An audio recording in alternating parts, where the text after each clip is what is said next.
스타트업 직장인들이 모여 앉아 풀어놓는 이야기 보따리 11배 라운지 시작하겠습니다. 편집을 맡은 앨리스입니다. 저는 법정물 덕후로 오늘 저를 소개해드리고 싶은데 법정 드라마, 영화 이런 거 되게 좋아하거든요. 그래서 오늘 주제 한번 재밌게 얘기해보겠습니다. 안녕하세요. 변호사였던 남자 제이콥입니다. 지금도 자격증 있지 않나요? 네. 뭐 장롱 면허라고 할 수 있죠. 네. 저는 홍보 담당 우디입니다. 네. 훌륭합니다. 훌륭합니다. 네. 그리고 오늘 저희 오늘 좀 특별한 시간을 준비하셨죠, PD님께서. 주제가 주제인 만큼 저희 또 특별한 분을 모셨는데 저희 11배 라운지 방송의 첫 게스트이자 우와우. 우영우의 직속 선배죠. 직속 선배를 모셨죠. 어떻게 오늘 어떤 이름으로 본인을 하실 건가요? 마커스로 마커스로 하겠습니다. 하실 건가요? 마커스 모셨습니다. 박수. 반갑습니다. 어떤 분인가요? 반갑습니다. 자기소개 간단히 부탁드립니다. 우영우 변호사의 선배를 자칭하고 있는 마커스라고 합니다. 현직 변호사이고요. 와우. 그리고 우영우 변호사와 동일한 스펙을 갖고 있으나 능력을 훨씬 모자란 사람입니다. 겸손하시네요. 그 우영우 변호사의 어떻게 직속 선배가 되시는 거예요? 굳이 따지면은 그 우영우 변호사가 S대 경제학과와 S대 로스쿨을 나왔다고 되어 있는데 같은 학부와 같은 로스쿨을 졸업했기 때문입니다. 그러시군요. 대단하십니다. 엄청난 분이시죠. 진짜요. 네, 저희 오늘은 말 그대로 이제 대박이 난 K 드라마죠. 이상한 변호사 우영우를 한번 리뷰해보는. 사실 지금 저희가 녹음하는 이 주에 이상한 변호사 우영우가 이제 종영을 해요. 그래서 사실 개인적으로는 조금 아쉬움이 있어요. 한창 이제 많이 보실 때 시청률이 높을 때 저희가 녹음을 했었어야 되는데 조금 늦은 감이 있죠. 이제 아마 이걸 편집을 하고 올리면은 방송 끝난 다음에 올라갈 거긴 한데 여운 콘텐츠, 여운.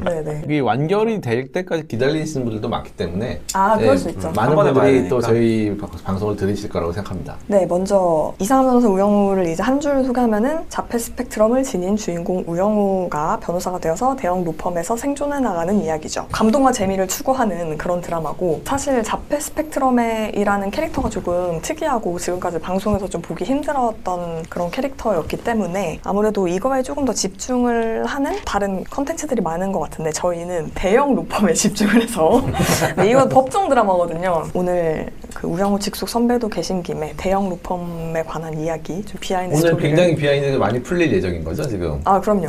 네, 그렇습니다. 네. 그래서 작품 소개 간단히 드리면은 이게 ENA 채널에서 방송을 하고 있는데 ENA 들어보셨나요, 전에? 전 처음 들어봤어요. 저도 이번에 사실 처음 들어봤는데 거라고 갑툭튀다라고 생각할 수 있지만 사실은 KT그룹 계열사 스카이TV에서 7개 채널을 가지고 있는데 그 중에 하나래요. 그래서 ENA라는 거는 이름만 이제 리브랜딩을 한 거예요. 원래 스카이TV 뭐 이런 거였겠죠. 사실은 한 18년 정도 된 오래된 18년이요? 네, 2004년에 출범을 18년 만에 첫 지금 대박이 난 건가요? 그러게요. 전에는 뭘 했는지 기억은 안 나네요, 사실. 네, 오래된 방송국이고 ENA는 엔터테인먼트 DNA라는 뜻이라고 해요. 네, 엔터테인먼트 DNA, ENA. 네이밍은 좀 그러네요. 네, 그래서 자체 제작 드라마 두 번째 드라마고, 사실 화제성으로 따지면은 엄청나죠, 요즘. 각종 뭐 유튜브, 틱톡, 릴스에서 뭐 유행어 따라하는 거라든지 그 우영우가 가지고 나온 각종 아이템들, 가방이라든지 뭐 고래랑 관련된 아이템들 지금 없어서 못 팔고 있고 얼떨결에 김밥까지 사랑을 받고 있는 그런 상황이라고 하는데, 이제 시청률을 보면은 케이블 방송임에도 불구하고 굉장히 빠르게 거의 J커브를 그리면서 올라서 1%대에서 시작해가지고 최고 시청률은 거의 15% 넘게까지 찍었던 것 같아요. 그러면 이제 우리가 우영우를 보면서 어떤 대형 로펌 생활을 하는 이 주니어 변호사잖아요. 오늘 마커스에게 우영우가 이제 그 신입 변호사로 처음 출근하는 것부터 이제 시작되는데, 네, 그렇죠. 마커스가 처음 출근하실 때가 기억나시나요? 오히려 전 하던 날보다는 출근하기 전 주에 주말에 당시 여자친구이고 지금은 이제 아내인 분과 함께 로펌 건물에 답사를 한 적이 있었어요. 미리 한번 익숙하게 하기 위해서. 네. 그때의 기억이 오히려 생생하게 어떠셨나요? 납니다. 드디어 나도 대형 로펌에 가서 뭔가 큰 사건을 하면서 당시에는 이제 큰 착각이 있었죠. 뭐 사회적으로 많은 존중을 받을 것 같다는 그런 기대, 고연봉에 대한 기대, 뭐 그런 것들이 있는 상태에서 뽕을 맞은 상태에서 입사 전주에 건물을 답사했던 기억이 납니다. 건물이 좀 마음에 드셨나요? 어떠셨어요? 그 건물이 일대에서 제일 좋은 건물이었어요. 명동역에 있었는데 지금은 저기 광화문 쪽으로 이전을 하긴 했지만 당시 명동에 있었거든요. 되게 입지는 좋은 곳이었습니다. 그 건물이 뭐냐면 그겁니다.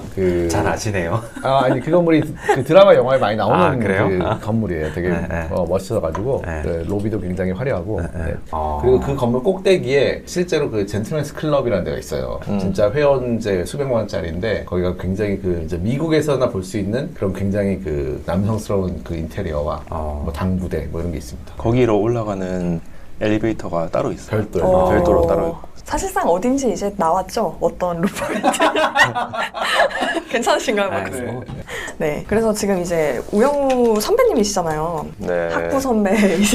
학부 선배이자 로스쿨 선배이신데 우영우 변호사 작중 스펙이 서울대 경제학과 뭐 수석 졸업인가요? 수석 졸업에 로스쿨 수석 졸업 뭐 거의 만점인데 이거 어떻게 현실에 가능한 스펙인가요? 저는 이런 스펙을 본 적은 한 번도 없어요. 왜냐면은 서울대 경제학과를 만점으로 졸업한 그런 분이 없는 걸로 알고 있고 개교 이래로 그 다음에 그 서울대 경제학과를 수석으로 졸업을 한다 한들 그 다음에 서울대 로스쿨에 가서 1등으로 또 수석 졸업해야 되는데 서울대 로스쿨도 지금 한 10년 졸업생을 10년은 배출했죠. 벌써 10년이 넘었군요. 네, 그런데 여전히 만점 졸업은 없는 걸로 알고 있습니다. 실제로 수석은 몇 점 정도 되나요? 3.9는 되나요? 아예 되죠. 4점 넘을 거예요. 넘어요? 근데 그 매 기수마다 다 다르긴 한데 4점은 넘을 건데 뭐 이런 4.3 만점에 4.3 이런 거는 아예 좀 현실적으로 말이 안 되는 것으로.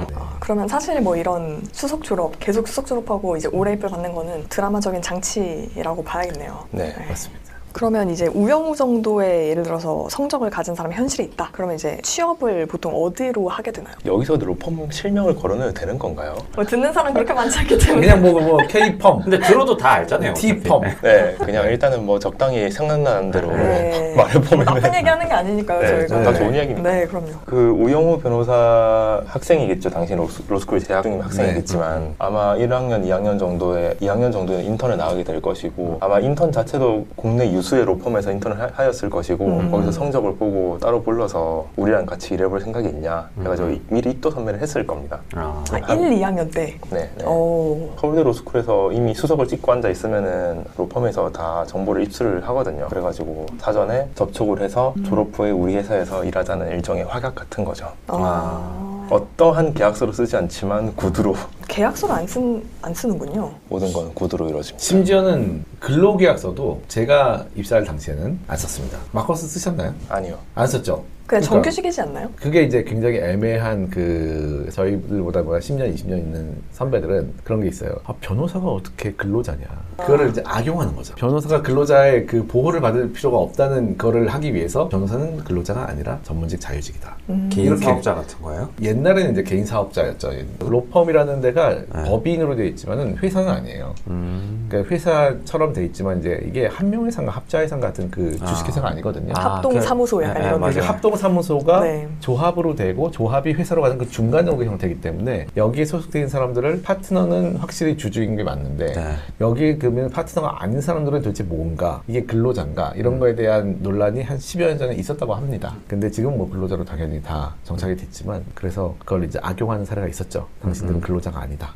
이러면서 이제 근로기준법 보호가 뭐 안 되는 52시간 이런 거 없는 그런 시절이 있었죠. 근로계약서를 안 쓰는 거는 업계에서 뭐 공공연한 뭐 비밀이란 수도 있고 알 수도 있겠지만 근데 그게 그런 부분도 하나 있고 그 우영우 드라마를 보시면은 중간에 권민우 변호사가 우영우 변호사를 막 견제하면서 이게 우리가 1년 단위로 계약을 한다는 이야기가 또 나와요. 1년 단위 계약이고 이제 재계약이 안 될 수도 있는 거 아니냐. 우리는 모두 경쟁 관계이다 이렇게 이야기하는데 1년 단위로 계약을 체결하는 거는 아니고요. 그냥 근로계약서 없이 그냥 쭉 가는 별다른 계약적 장치가 없이 구두로 보는 것이 이루어지고 심지어는 그 취업규칙이라고 불릴 수 있는 그것도 굉장히 나중에 봅니다. 그럼 연봉 같은 거는 내 연봉이 얼마인지는 어떻게 그것도 구두로 찍어보면 압니다. 찍히면 압니다. 주는 대로 받는 건가요? 네.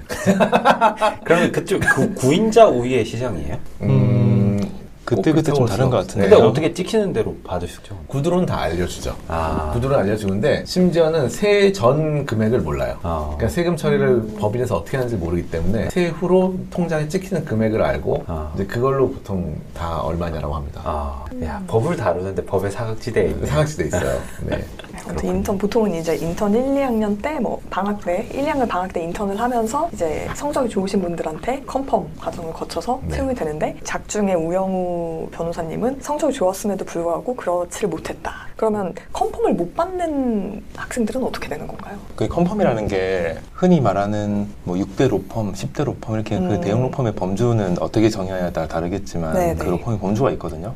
그 정도에서 컨펌을 하는 것이고 그 해당 로펌에서 컨펌을 받지 않는 경우에는 졸업하고 나서 일자리를 구하는 건데 서초동에서 일을 할 수도 있는 거고 뭐 다양한 진로는 있다고 생각하고 있습니다. 그러면 또 궁금한 게 그러니까 일반적인 취업은 그 성적은 어떻게 보면 하나의 팩터잖아요. 그냥 하나의 참고 사항인데 그 변호사는 성적이 되게 중요한가요? 취업할 때? 성적과의 상관관계가 그러니까 일반적인 취업보다 높다고 보죠. 어. 왜냐면 로펌에서의 변호사가 아마도 로스쿨에서의 공부하는 것과 굉장히 비슷한 일을 하기 때문에 계속 그런 것 같아요. 아. 기본적으로는 아마 이것도 이제 로펌마다 리크루팅 정책이 다 다르기 때문에 일률적으로는 말할 수 없겠지만 인턴하면서 인턴 서류를 거를 때 일단 그 학점을 보고 네. 그 채로 거르듯이 이제 네. 얼마 이하는 이제 엑셀 필터.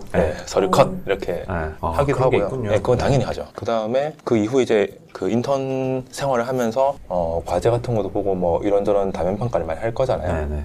그래도 결국에 어떤 사람을 뽑을까 것인가를 테이블에 놓고 이야기할 때는 결국은 스펙점이라는 걸 많이 보고 이야기를 하는 편이긴 합니다. 아. 연봉 얘기로 넘어갈까요? 로펌 같은 경우에는 그 대형 로펌이라고 말하는 그 6대 로펌이 거의 비슷비슷한 수준으로 맞춰주고 있어요. 그게 어떻게 보면 입도 선매의 경쟁 과정 중에 하나니까. 저는 놀랐는데 최근에 기사를 보니까 우영우 드라마의 모티브라고 알려져 있는 큰 바다 파시픽. 거기 보니까 1년차 연봉이 이제 세전으로 1.5억으로 돼 있더라고요. 1.5억이면 아마 넷으로는 한 900만 원 좀 넘는 수준이 아닐까. 좀 올랐네요, 옛날보다. 예, 올랐어요. 좀 최근에 오른 거예요. 최근에 올랐어요. 네. 왜 올랐어요? 그게 사람들이 좀 나가다 보니 그러면 연봉을 사회 초년생 치고 많이 주는데도 불구하고 나가는 이유가 어디에 있다고 보시나요? 제일 큰 건 아마 그 근무 강도일 것 같아요. 네. 일단 드라마에서 제일 그 몰입이 안 됐던 부분 중에 하나는 네. 이분들이 가끔씩 해가 떠 있는 시간에 집에 가는 경우도 있고 대중교통 타고 집에 가는 경우도 꽤 있더라고요. 근데 이제 전연차 변호사님 분들이 그 시간에 퇴근하는 경우가 거의 없어요. 보통은 12시는 넘어서 퇴근하는 경우가 많죠. 그럼 거의 택시 타고 가시겠네요. 네. 그래서 아예 그냥 로펌에서는 야근 택시비는 대부분 다 지원을 해줍니다. 어떻게 보면 그때 모범 택시를 타고 집에 가는 게 유일한 삶의 낙. 아, 모범 타도 돼요? 네, 모범 타도 됩니다. 어떤 회사는 모범을 아예 계약을 해가지고 이제 B2B로 계약해가지고 아예 대기시켜놓는 데도 있는 걸로 알고 있습니다. 아, 로펌 중에서요? 네네네. 못 잡을 수도 있으니까 택시를. 네네. 그 시간에 12시쯤에는 사실 12시에는 택시가 잘 안 잡히는데 그런 경험조차도 잘 없을 거예요. 왜냐면 12시 퇴근도 빠른 편이기 때문에. 아, 정말요? 네, 한두 시쯤 되면 택시가 잘 잡힙니다, 아주. 그럼 출근은 몇 시쯤 하세요? 네. 출근이 회사에서 이제 권장하는 시간은 10시라고 보시면 되죠. 보통 뭐 시니어 변호사님들은 더 일찍 나오라고, 왜냐하면 우리 고객들은 9시부터 업무를 시작하는데 왜 너네들은 10시부터 시작하냐 이렇게 말씀하시는 경우도 거꾸로 있지만 말해야죠. 고객들은 6시에 업무 끝나는데 저희는 왜 6시에 업무 끝나지 않나요? 우리는 의리인의 이익을 위해서 일하는 곳이다. 의리인이 최우선이다. 근데 네. 보통 어서 변호사님들은 늦게까지 일을 하기 때문에 10시 정도에 출근하는 경우가 많고 네, 그렇습니다. 그러면 실제로 하루에 일하는 시간이 거의 14시간 가까이? 그러니까 회사에 네. 있는 시간이? 네, 그 정도 되겠네요? 네. 오피스 아워로 그 정도인데 또 이제 로펌에서는 네가 몇 시간 일했니라고 하는 건 보통 워킹 아워라고 고객에게 그 청구하는 그 타임시트 같은 거를 쓰거든요. 내가 어떠한 고객의 어떤 사건에 대하여 어떤 업무 내역으로 몇 시간 일했다는 거를 매일매일 실시간 기록을 하고 있어요. 그 기준으로 이제 이야기를 하면은 14시간을 오피스 아워를 채운다고 해도 네. 실제로 워킹 아워 그 타임시트 기준으로 봤을 때는 한 10시간 정도면은 많이 채운 걸 수도 있겠죠. 아, 풀로 쓰진 않나 봐요? 왜냐면 타임시트. 이제 약간 시간의 로스도 있고 약간 특히 전연차 변호사님들 입장에서는 일이 없는 경우도 있으니까 갑자기 그냥 멍하게 있다가 갑자기 막 일이 막 몰아치는 경우 네네네. 그런 경우에는 이제 14시간이 있어도 실제로 타임시트를 쓰는 시간은 그거보다 적을 수 있고 아, 시작보다 적게 쓰는 편이군요. 예, 실제로 좀 더 적게 쓰기도 하죠. 왜냐면은 그 제가 어떤 자문 요청이 들어왔는데 거기에 대해 리서치한 것들을 하다가 삽질을 했다. 하다가 그냥 엉뚱한 걸 뒤지다가 잘못했다. 이거를 고객한테 청구할 수 없는 거잖아요. 그런 거 요금을 다 빼야죠. 다 빼고 이제 그 타임을 입력하다 보면 확실히 더 줄어들 수밖에 없죠. 요거는 이제 마커스가 굉장히 성실하시고 양심적이신 이제 어스로 변호사셨기 때문이고 그러지 않은 분들도 있습니다. 네. 자기가 일한 시간은 풀로 쓰고 그 플러스 알파를 붙이시는 분들도 있고요. 네. 근데 그런 것들도 파트너 변호사 어차피 또 딱 가릅니다. 네. 청구할 때는 청구할 때는 딱 보고서는 요거는 내 클라이언트한테 했다가는 내가 작살 나겠구나 하는 거는 다 깎아서 나가게 됩니다. 네. 그래도 어쨌든 절대적으로 일한 시간 자체는 삭제를 했다고 하더라도 일은 한 거죠. 줄어들진 않는다는. 그렇죠. 근데 이게 12시도 사실 좀 어폐가 있는 게 제가 이제 어서 변호사일 때는 12시에 퇴근하면 좀 불안했어요, 사실은. 오늘 너무 빨리 가는데 뭐 좀 일이 없나 내가? 이런 느낌으로 가는 게 12시.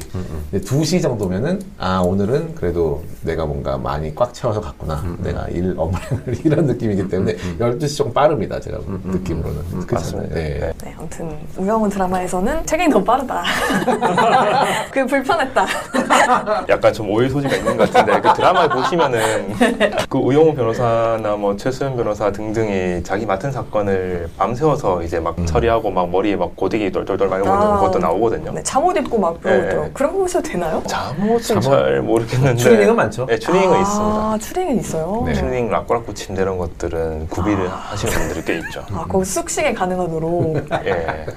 아니 그냥 로펌에서는 대부분 수면실이 있거든요. 샤워실도 구비가 되는 게 너무 정말요? 많고요. 네. 굉장히 좀 안타깝죠. 네. 없는 것보단 있는 게 낫지 않나.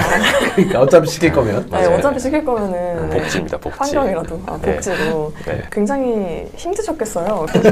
근데 다들 그렇게 일하면은 힘들다는 생각이 별로 안 들어요. 다 주변에서 다 그러고 있으니까. 네, 아까 말씀드렸지만 그 근로계약서가 사실상 없고 뭐랄까요, 약간은 암묵적인 경쟁 체제가 있어요. 그래서 내가 택시 미터기 찍는 것처럼 내가 몇 시간을 일했는지가 되게 중요한 평가 기준으로 작용하게 되거든요. 그 일을 많이 했다는 거는 얘를 찾는 사람이 많았다는 거고 그것은 좋은 평가를 받는다는 걸로 되는 거죠. 그렇기 때문에 오히려 이제 전현차들 입장에서 막 불 되게 늦게까지 켜져 있고 되게 막 세간의 주목을 받는 그런 사건들을 하는 변호사들을 부러워하는 경우도 종종 있고 나도 저렇게 갈리고 싶다 생각을 하는 경우도 있습니다. 그러면 마음에 안 드셨던 부분 출근, 퇴근 시간 말고 또 이제 만약에 마커스가 계속 법무법인에 계셨으면은 우영우 드라마 작중 캐릭터 중에 아빠 변호사라고 불리우는 정명석 변호사 정도의 이제 직급이 되시는 거잖아요. 거의 그렇죠, 거의. 그렇죠. 어떻게 정명석 변호사의 마음에 안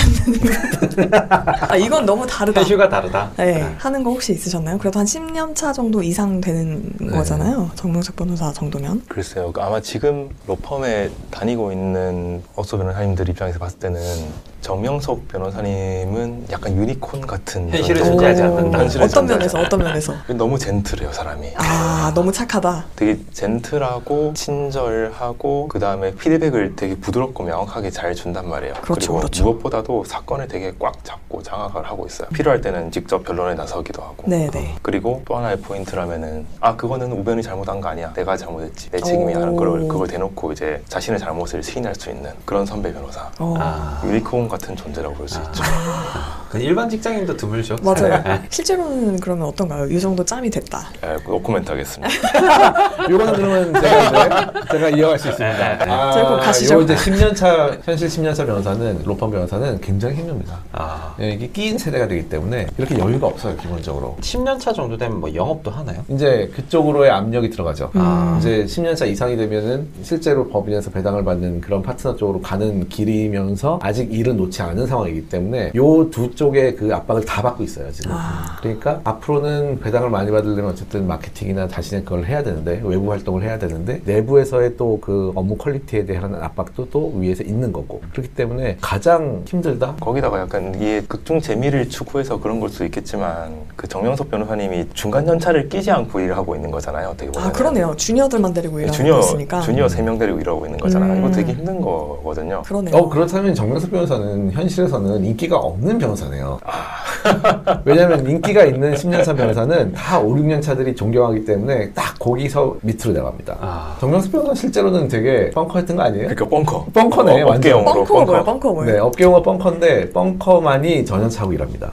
뻥커가 무슨 뜻이에요? 골프 용어인지 아마도 모르겠는데 벙커에 빠지는. 벙커에 빠졌다. 내가 잘못 똥 밟았다 이런 느낌인 거예요. 그러니까. 그러니까 같이 일하고 싶어하는 5, 6년 차가 없는 거예요. 없는, 그렇죠. 없는 10년 차인 거예요. 5, 6년 차, 로펌에서 5, 6년 차가 제일 희소하거든요. 업무 능력이 이미 오를 만큼 올랐고 이제 뭘 맡겨도 웬만큼 다 하는. 웬만큼 다 할 수 있는. 근데 그런 사람들이 이제 파트너를 슬슬 고르기 시작한단 말이죠. 그럴 수 있어요? 네. 가불관계 바뀝니다. 거기서. 그때 바뀌어요. 그럼 약간 바빠서 지금 못한다 거절을. 딱 이거예요. 제가 요즘 업무가 많아서. 그런 느낌이군요. 네. 뻥커일 수도 있다. 제 해석이요, 제 해석. 네, 정명석의 제 해석이네요. 재밌네요. 또 그냥 이제 일반인이 보기에는 정명석 변호사 사무실도 막 되게 좋고 한데 다른 이제 주니어 변호사들은 방 그냥 하나 정도? 창문 그래도 있는? 그 정도인 것 같고. 창문이 있는. 창문의 입구는 굉장히 중요해요. 네, 고시원이네요. 고시원. 현실에서는 좀 어떤가요? 전 어쏘 변호사한테 방을 주는 게 되게 신기했어요. 그리고 이게 그냥 업계 표준인지 모르겠지만 뭐 대형 로펌이니 중형 로펌이니 혹은 소초동의 소형 사무실 할 거 없이 다 개인 방이 있어요. 개인 방에는 기본적으로 당연히 책장, 그다음에 책상, 의자, 모니터, 뭐 그다음에 한 라꾸라꾸 침대 하나 넣을 수 있을 정도 그 정도 사이즈가 주어지는 거죠. 이게 쫙 팔을 펼치면 양쪽에 많이 남지 않아요. 그래요? 네네네. 저 하나 궁금했던 게 송무팀이 무슨 팀인지 그게 궁금했어요. 송무팀이 무슨 말인지 잘 몰라가지고. 그냥 로펌에서 그냥 자문, 송무 보통 이렇게 많이 여기서 말하는 송무팀은 이제 네. 변호사 송무팀이 아니고 네네. 그 직원분 누구죠? 그분이 이준호. 소속돼 있는 이준호가 소속돼 네. 있는 그 팀을 말씀하시는 거 아닌가요? 근데 두 저는 가지로 그런 다 줄 쓰이나요? 알았는데 네. 이제 지금 마커스가 얘기하신 거 들어보니 다르게 같은 말이 다르게 쓰이고 있구나. 네, 변호사의 네. 송무팀도 있는 것 같아서. 그 송무 파트를 말하는 겁니다. 네. 그러니까 변호사의 전체 로펌 중에 송무를 주로 하시는 분들이 모여 있는 부서. 송무가 뭐죠? 소송 사건을 많이 다루는 부서. 소송의 송이군요. 그게. 네. 네. 소송입니다. 송무팀에 있는 그 변호사가 아닌 직원인 거죠. 그러면 이준호 같은 직원은. 네, 로펌에 고용되어 있는 그 스텝 조직 중에 하나라고 보시면 되죠. 송무팀 직원분들은 기일 관리라든지 법정 출석할 때 자료를 챙기고 이런 것들 아니면 전자소송으로 그 서면을 제출하고 이런 것들을 옛날에는 전자소송 없을 때는 법원에 직접 갔어야 되기 때문에 서류 제출할 때 네네. 법원에 가야 돼요. 그리고 이따만한 기록을 막 복사해야 되는 경우도 되게 많고. 무조건 하드카피로. 네, 하드카피로. 그럴 때는 이제 송무팀 직원분들이 많이 갔죠. 비서랑은 또 다른 직군인 조금 거예요? 다르죠. 네. 우리가 흔히 아는 뭐 사무장 이런 분들이 좀 그럴 수 있어요. 네. 사무장. 사무장인데 네. 소형 사무소일 때는 사무장이 뭐 고객 응대도 하고 네. 또 뭐 영업도 하고 막 그러잖아요. 네, 네. 근데 그거랑 좀 더 달라요. 그냥 실무적인 완전히 일만 하는 법원과의 법률적이 아닌 일들. 네. 조금 그런 것들 많이 처리해주고. 그럼 송무팀에서 일하려면은 그냥 뭐 일반 대학 졸업하신 분들? 네, 그냥 보통 하시는 거고요? 법이랑 관계없이. 네. 그렇군요. 저 궁금한 게 또 있는데 네. 그러면 이제 뭐 전공이 다 다양할 거잖아요. 로스쿨이라는 거의 취지가 이제 뭐 네. 공대 나온, 의대 나온 뭐 기타 등등의 네. 변호사들이 하는 건데 처음에 로펌에 들어갈 때 어떤 직무가 정해져서 들어가나요? 아니면 들어가서 뭐 군대식으로 뭐 너 어디 가 이렇게 하게. 그러니까 주특기가 언제쯤 정해져요? 주특기는 지금 되게 군대 같은 이야기 같은데 근데 이게 로펌하고 완전 달라요. 너무너무 달라가지고 예를 들어서 업계 1위의 모 법률사무소 같은 경우에는 들어가면은 그냥 위에서 보고 너 이 사건 같이 해보자 저 사건 같이 해보자는 프로젝트성으로 돌아간단 말이에요. 네네. 그래서 어떤 팀 단위가 아니라 프로젝트 단위로 돌아가다가 점점 자기가 많이 하는 그 업무 분야가 생기는 거죠. 두세 개 그렇게 쭉 가는 경우가 있는 반면에 또 다른 로펌 같은 경우에는 1년은 자문팀에서 일해보고 1년은 송무팀에서 일해본 다음에 3년 차에 너의 팀을 결정하는 경우 약간 의사 인턴 돌아다니시 그런 경우도 있고 또 어떤 로펌 경우에는 처음부터 희망 팀을 쓰게 해요. 1지망, 2지망, 3지망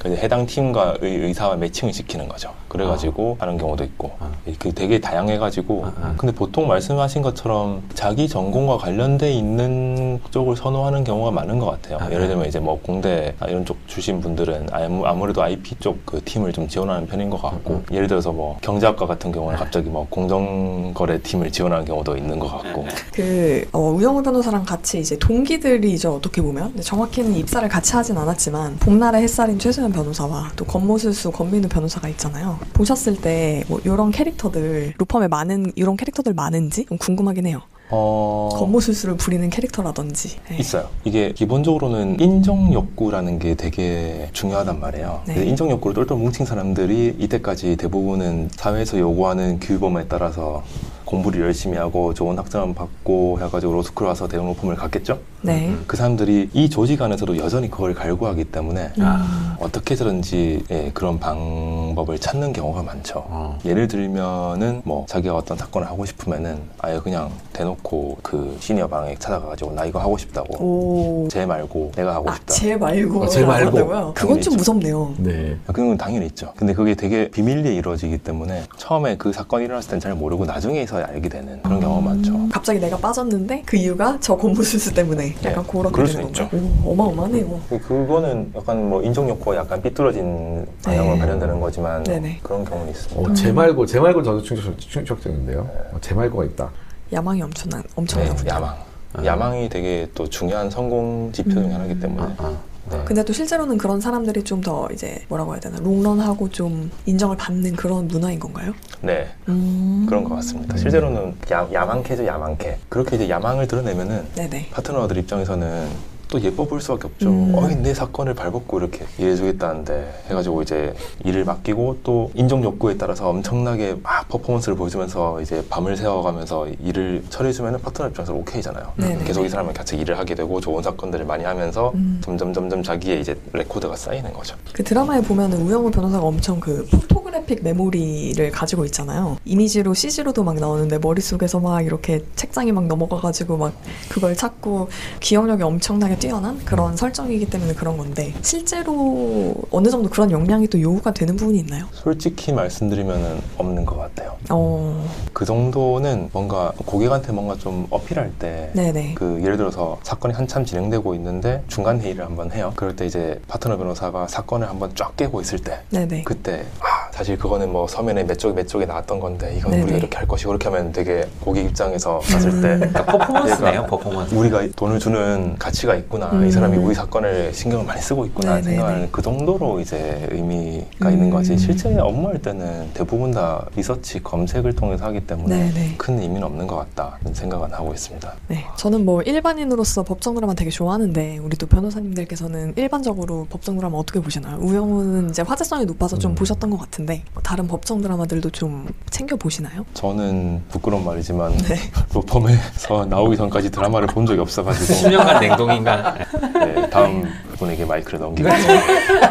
뭐 이제 법정 드라마 미드는 오히려 좀 편하게 보는데 한드 쪽은 이제 약간의 오글거림이 있어요. 사실은 그쵸. 우영우도 그렇고 네네. 보면은 이제 각색된 부분이 좀 있잖아요. 그런 네. 경우를 좀 참고 봐야 되는 건 있습니다. 근데 우영우를 제가 많이 보진 않았는데 기존의 드라마보다는 확실히 현실 고증이 좀 잘 돼 있기 때문에 네네. 오글거림이 좀 적다. 그전 거들은 사실 두 가지가 있어요. 하나는 오글거림, 또 하나는 내가 하는 사건이 드라마보다 훨씬 재밌는데 네, 뭐 저런 단순한 왜냐면 드라마를 해야 되기 때문에 논리 관계가 되게 단선적이고 네. 어렵지 않잖아요. 네. 실제 사건이 훨씬 더 재밌다. 네, 뭐 사건이라고 하면 꼭 분쟁만 있는 것은 아니고 투자나 M&A도 있고 여러 가지가 네. 있는데 그런 것들은 어떻게 보면 인간의 욕망이 가장 충돌하는 지점이거든요. 네. 그러다 보니까는 재밌는 거 진짜 많습니다. 말할 수 없는 것들이. 궁금하네요. 네. 그래서 드라마를 못 보는데 우영우는 그래도 꽤 그 소송 관련된 것들도 디테일하게 제가 5화였나요? 가처분 관련된 나온 것들 보면은 굉장히 고증이 잘 됐다. 실제로도 그렇게 전략을 쓰기도 하고 실제로도 저런 타이밍 이슈를 이용해가지고 그 소송에서는 이기지만은 현실에서는 지는 그런 경우가 꽤 많이 있기 때문에 그런 것들이 굉장히 잘 발현이 돼 있더라고요. ATM기. 네네. 그래서 그런 것들 보면은 좀 덜 오글거리면서 재밌었던 것 같습니다. 그 에피소드도 저도 재밌게 봤던 것 같아요. 네.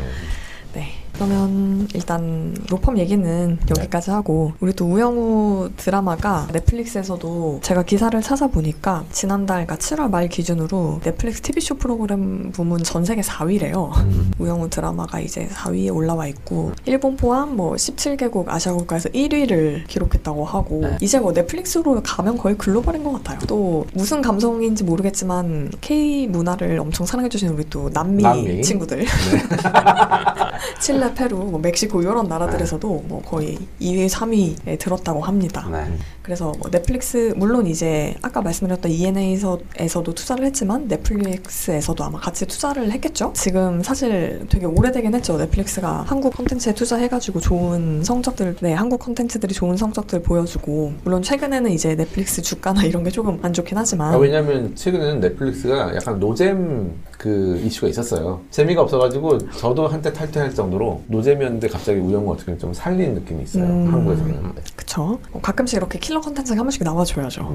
콘텐츠 플랫폼이기 때문에 콘텐츠가 중요하니까. 그래서 우디가 간단하게 이제 조사를 해주셨다고 해요. 넷플릭스에게 이제 한국이 가지는 의미는 어떤 건지, 한국 콘텐츠가 가지는 의미는 어떤 걸까요? 일단 모두가 알다시피 이제 지금 넷플릭스가 성장이 어느 정도 이렇게 정체가 오지 않았습니까? 이게 왜냐하면 이제 볼 사람은 다 본다는 거죠. 미국, 특히 미국 같은 경우는 오히려 줄고 있대요. 그 가입자 수가. 그래가지고 이제 전 세계적으로도 성장이 많이 이제 정체된 상황인데 이제 넷플릭스 가입자가 이미 전 세계에서 한 2억 명이 넘는데요. 근데 아시아 태평양 지역에 이제 퍼센트는 한 15% 정도지만 근데 올해 이제 예측하기로는 한 전체 신규 가입자의 79% 정도는 그 APAC에서 들어올 것이다 라고 예상하고 있어요. 이제 동남아시아 같은 곳들이 경제가 되게 성장하고 있잖아요. 그래서 남미 비슷했던 이제 남미 시장의 성장 노후를 바탕으로 시장 공략하고자 해요. 그래서 어떻게 보면 PC 보급률은 상대적으로 낮은 이제 동남아시아를 위해서 그 모바일 전용 회원제를 제공하고 있고 그리고 그 이쪽은 또 신용카드가 또 보급률이 낮잖아요. 그래서 약간 반복 결제 같은 것들이 어려운데 이런 무선 통신 사업자나 디지털 결제 업체들이랑 이제 제휴를 해서 이런 문제를 해결하려고 하고 있어요. 그리고 이렇게 말씀 주셨듯이 이제 컨텐츠 플랫폼에서는 컨텐츠가 제일 중요한데 지금 넷플릭스가 아시아 시장 공략은 이제 한국 콘텐츠를 중심으로 그 성장해 나가고 있습니다. 그래서 21년에는 한국 콘텐츠에 5,500억을 직접 투자했고 22년에는 무려 1조 원을 코리아 컨텐츠 퍼스트로 이제 시작해서 아시아를 공략하고 있어요. 그러면 넷플릭스는 왜 한국 시장에 이제 관심을 가지고 있냐? 코로나 전후에 한국 시장이 엄청나게 성장했고 19년도 정도부터는 이제 넷플릭스가 신규 성장이 이제 둔화되고 있었으나 한국 시장은 여전히 증가하고 있었다. 그리고 한국 컨텐츠는 뭐 한 20년 전에 겨울 연가나 대장금을 시작으로 뭐 별그대, 태양의 후예 같이 OTT 등장 이전부터 한국 드라마 컨텐츠는 아시아 지역에서 인기가 있었어요. 근데 최근에 이제 사랑의 불시착, 이태원 클래스, 그리고 넷플릭스 오리지널 킹덤, DP, 오징어 게임 같은 것들이 이제 연달아 히트하고 있었고 심지어 이제 오징어 게임 같은 경우는 83개 국가에서 1위를 차지하면서 마지막이 인도였어요. 그러니까 댄스가 안 들어가는데 댄스가 없는데 1위 하는 건가요? 댄스가 안 들어가는데 마지막이 1위였어요. 놀라운데요? 댄스가 없어서. 댄스가 없는데. 그래서 오징어 게임 덕분에 이제 전 분기 대비 400만의 가입자를 유치했고 맞아요. 그때는 넷플릭스 주가가 뛰었어요, 사실. 맞아요. 그리고 매출은 전년 동기 대비 16% 증가했고 그리고 이제 분기 IR을 하는데 우리 리드 헤이스팅스 창업자이자 CEO가 오징어 게임 이제 추리닝을 입고 발표를 합니다. 얼마나 좋았겠어요. 그러니까. 왜 그러면 넷플릭스는 K-드라마에 이렇게 집중을 하는가? 역시 가성비군요. 결론은 그냥 싼데 잘 만든다. 그런 게 있습니다. 그러니까 쉽게 비교하면 그 미국 드라마는 편당 제작비가 100억에 300억까지 들고 우리 이웃 나라에 이제 일본도 한 10억에서 50억 정도 듭니다. 근데 한국 드라마는 이제 편당 제작비가 한 4, 5억? 이것도 최근에 한 10년 사이에 되게 늘은 정도. 근데 혹시 그 한국 드라마 4, 5억이 우리 그 한국의 독특한 열정페이 때문에 그 이루어진 거 아닌가요? 그것도 되게 많이 있죠. 52시간 안 지키고. 맞아요. 52시간 안 지키는. 좀 안타깝네요. 그런 것도 있죠. 그 역대급 이제 블록버스터라고 불리던 그 태양의 후예, 뭐 전쟁 씬 있고 총격 씬 있고 로케이션 했던 게 한 7.5억 정도 했습니다. 근데 이제 넷플릭스에 자본이 들어오면서 뭐 너네 얼마 필요하니 하면 쭈뼛쭈뼛 하면서 뭐 한 편당 한 20억 정도 이야기했겠죠. 되게 큰 맘 먹고. 그럼 이제 그런 이제 푼돈 줬더니 열심히 써. 킹덤 20억, 이제 스위트원 30억, 오징어 게임 이제 편당 22억 줬더니 그래봤자 이제 미국의 5분의 1에서 10분의 1밖에 안 돼요. 근데 어마무시하게 잘 만들고 그리고 뭐 분기당 400만 명씩 가입자를 만들어내더라. 그러니까 22억에 어마어마하네요. 거기다가 이제 웹툰이나 웹소설 같은 게 엄청나게 발달한 컨텐츠의 민족입니다. 네. 그래서 이야기가 소스가 이제 무궁무진하다. 네. 그리고 이제 작가들의 입장에서도 넷플릭스를 되게 선호할 수밖에 없는데, 예를 들면 그 킹덤 같은 소재들은 김은희 작가 같은 그 슈퍼스타급 작가들조차도 한 5번 정도 공중파에서 방영하는 게 이제 무산이 됐다고 해요. 그렇죠. 그 지상파에서 좀비물은 조금. 근데 이런 소재에 대한 어떤 제한이 좀 훨씬 더 덜하다. 우영우도 그런 이야기가 많더라고. 우영우가 만약에 한국 그 공중파에서 했으면 훨씬 더 이제 초기부터 연애가 나왔을 거고, 그리고 뭐 이제 커피 머신을 어떻게 사용하는지 방법이 나왔을 거고. 커피 머신이요? 그러니까 보통 PPL. PPL. 아, 네, PPL. 네. 갑자기 홍삼 먹고 야근하다가 그런 거 말씀하시는 거죠? 온갖 이제 PPL이 난무했을 텐데, 근데 이제 우영우는 상대적으로 그런 게 좀 덜했다. 맞아요, 맞아요. 그래서 되게 넷플릭스가 이제 한국을 중심으로 아시아 시장을 되게 공략하고 있고, 컨텐츠 시장은 앞으로도 되게 밝을 것이다. 네.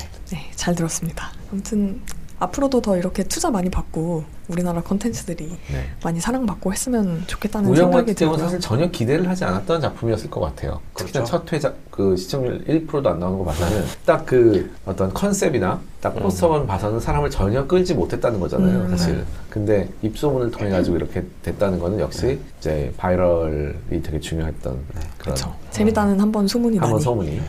그리고 좀 소재가 신선했던 것도 저는 있었던 것 같은 게 이게 아무래도 좀 공중파나 어떤 영상에서 보기 힘들었던 그런 자폐를 주제로 하고 있잖아요. 물론 저희가 오늘은 이제 로펌, 대형 로펌 얘기를 많이 하긴 네. 했지만, 이 우영우 극본 쓰신 그 문주원 작가님이 영화 증인을 3년 전에 쓰셨었어요. 정우성, 김양기 주연인데 정우성이 변호사고 김양기가 자폐 청소년이에요. 그래서 이제 김양기를 증인으로 어떻게 보면 세워서 정에서 이제 변호를 하는 내용이고, 김양기가 이제 나도 나중에 변호사가 되고 싶다 뭐 이런 그런 스토리거든요. 이때 이제 이 영화를 보고 제작사 중에 하나인 A스토리 PD가 작가를 찾아가가지고 이거 가지고 드라마 한번 써보면 어떻겠냐. 네, 그래서 이제 자폐가 있는 사람도 변호사가 될 수 있을 것 같다라고 해가지고 이제 그때부터 3년 전부터 준비를 해서 나온 게 이 드라마고, 아마 그때부터 이제 뭔가 이런 자폐를 가진 캐릭터에 대한 연구가 좀 밑바탕이 있었기 때문에 스토리도 잘 나온 게 아닌가 싶습니다. 개인적으로는. 그래서 마무리를 한번 해보자면, 최근에 이제 페이스북에서 발표한 2022년 컬처 트렌드 보고서라는 게 있는데, 사람들이 페이스북에서는 해시태그를 하고 요즘 트렌드에 대해서 얘기를 많이 하니까 그런 거를 정리해서 낸 보고서라고 생각을 해주시면 돼요. 문화 현상에 대해서. 거기에 보면은 이제 사람들이 이제 점점 다이버시티에 대해서 많이 얘기를 하게 된 거죠. 물론 거기에는 뭐 LGBT, 뭐 퀴어 같은 문화도 있고 한데, 그 중에 이제 하나가 사람들이 장애에 대해서 이제 좀 편하게 더 얘기를 하기 시작했다. SNS에서 뭐 장애를 가진 사람, 뭐 어티즘 프렌들리라고 돼 있긴 한데 뭐 자폐 친화적 이런 해시태그들이 많이 증가를 하고 있다고 해요. 그래서 제가 느끼기에는 세대가 어려지고 할수록 약간 이런 거에 대한 거부감이나 이런 게 좀 덜해지고 있는 것 같아요.